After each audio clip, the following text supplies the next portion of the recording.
আসসালামু আলাইকুম। হ্যালো শিক্ষার্থী বন্ধুরা, তোমরা সবাই কেমন আছো? এই পর্বে আলোচনা করব ক্লাস 1 বাংলা বইয়ের পৃষ্ঠা নম্বর 29। পৃষ্ঠা নম্বর 29 এখানে আছে, দেখো। ছবি দেখেই শব্দ বলি।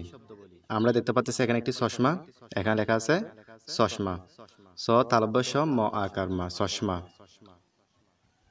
এরপর আমরা দেখতে পাচ্ছি এখানে একটা হচ্ছে কি ছই। আমরা দেখতে পাচ্ছি যেটাকে আমরা নৌকা বলি। এখানে আছে কি ছ রস্যই ছই। এরপর আমরা দেখতে পাচ্ছি এখানে একটি জগ, জগের ভিতর কি আছে? জল আছে। এখানে আছে কি বর্গীয় জ ল জল।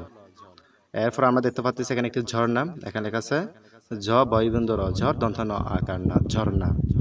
এরপর আমরা এখানে একজন লোককে দেখতে পাচ্ছি, এর নাম হচ্ছে মিয়া। এখানে লেখা আছে, দেখো, ময়ূর শিকার মি ইয় ছ আকার মিয়া। এরপর এখানে আছে পড়ি। আমরা এগুলো পড়বো ছ ছ বর্গীয় ঝ ঝ ইয়। এরপর এখানে বলছে লিখি।